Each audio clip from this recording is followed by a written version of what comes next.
Alright YouTubers, what's going on? Coming back at you with another knife video, looking at another Tuya knife. This is the Envy. This is the Dave Warren, who is the US distributor for Tuya knives. It's his design. And this is part of the pass around group, and he provided these knives for the pass around. There's a couple of these floating around right now. And it is a fantastic knife, I'm going to tell you right now. The first impressions are really good. So let's go over the basic specs real quick. You have a blade length of 3.25 inches, a overall length of 7/8 inches with a weight of 4 ounces. I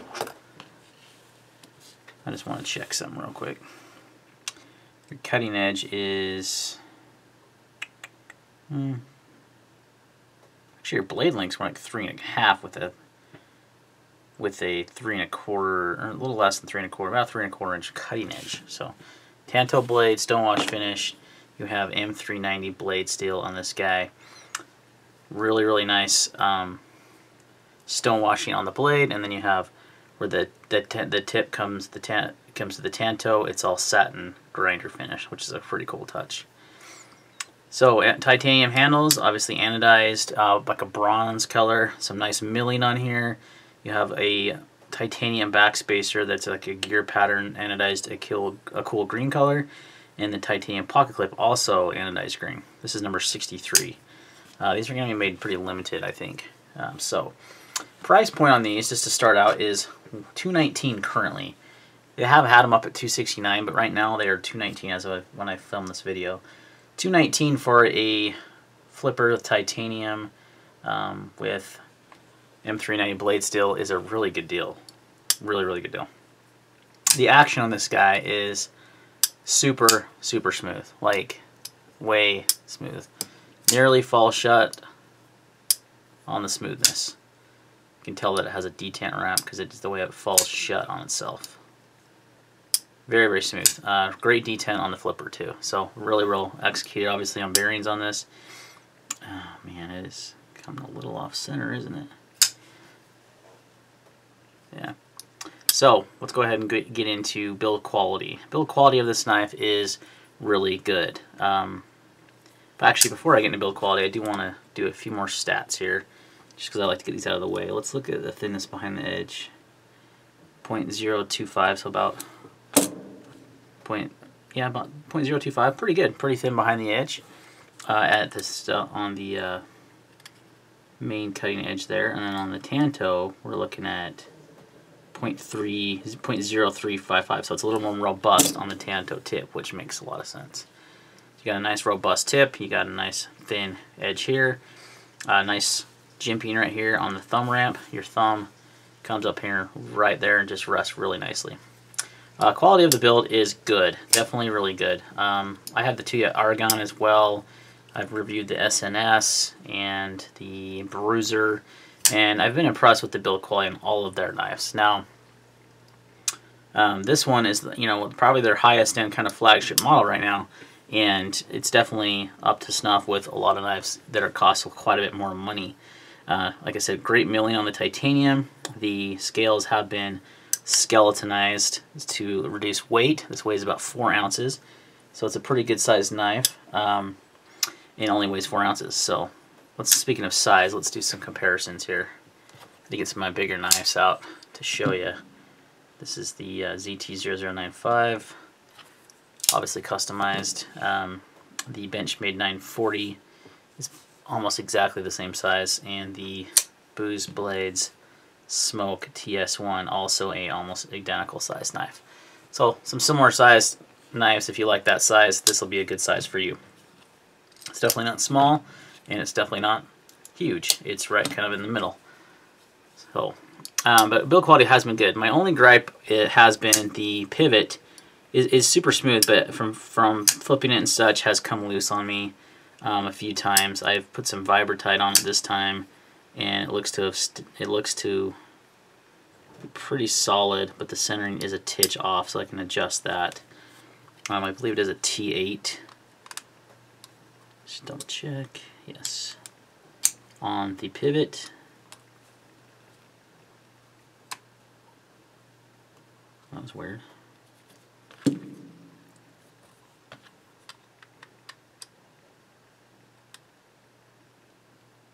T8's almost a little loose in there. Do I have a T9? The 10 is going to be way too big. Yep. Let's check the T9. So kind of a strange pivot. The T8 is, these are Weehaw bits too, so these are not low quality. That's a 10. 9.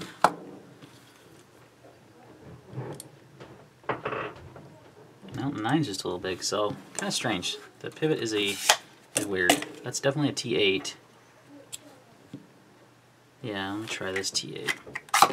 Oh, geez. I love when you open it upside down and just spill all your bits out everywhere. Smooth move, X-Lax. Remember that saying?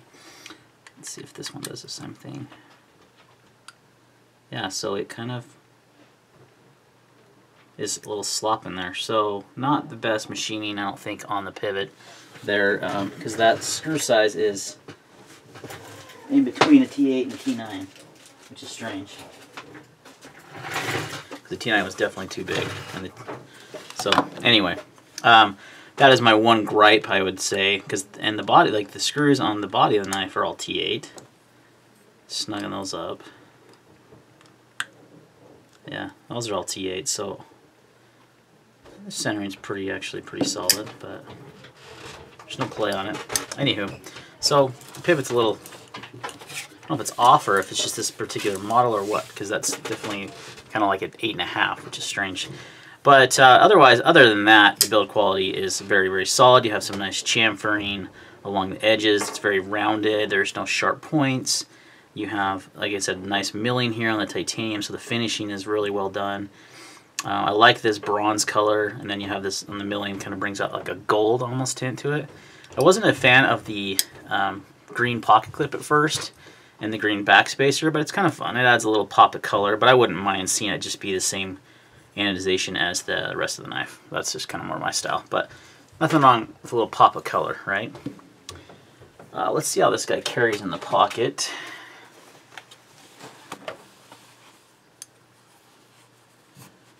Definitely not deep. The clip works really well.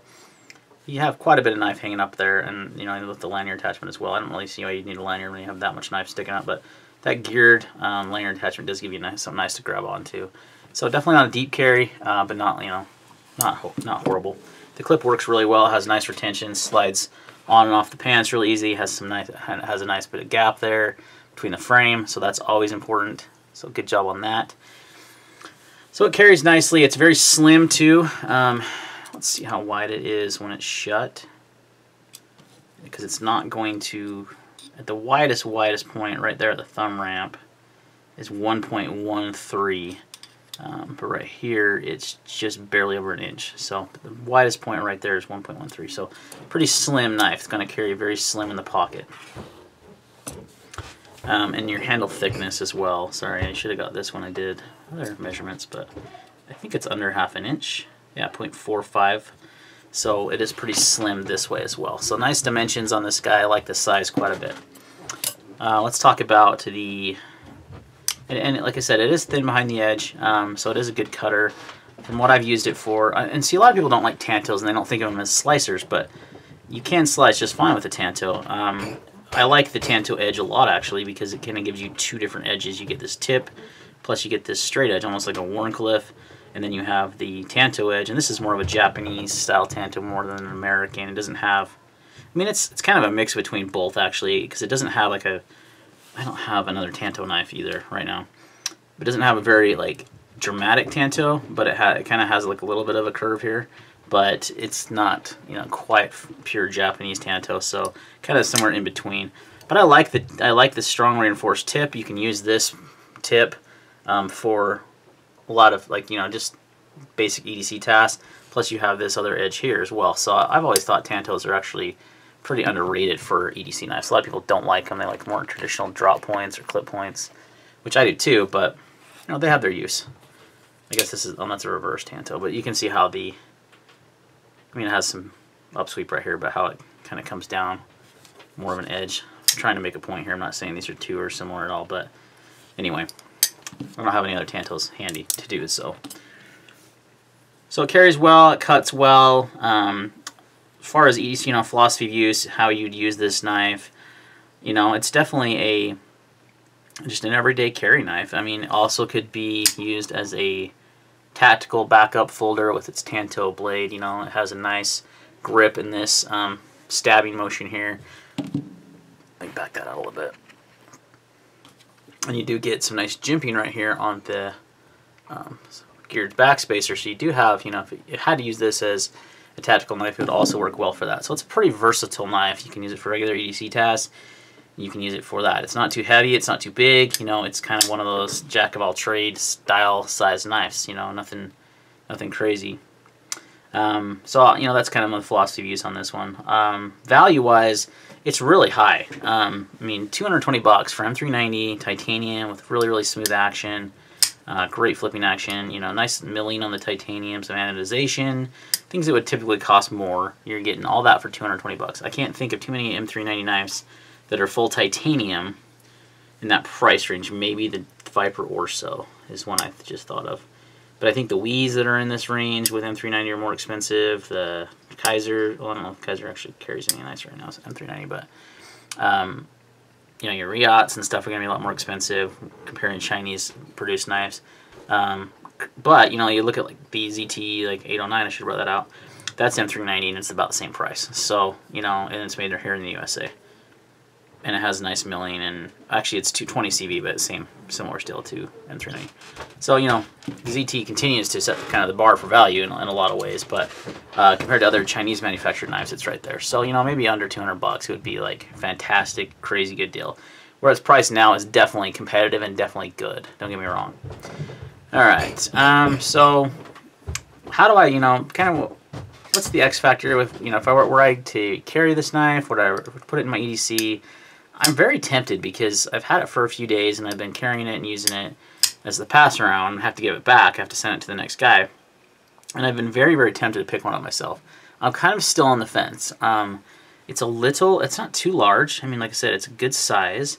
I like the Tanto. I don't have any Tantos right now, and I would, kind of fill that void. I like the Tanto quite a bit.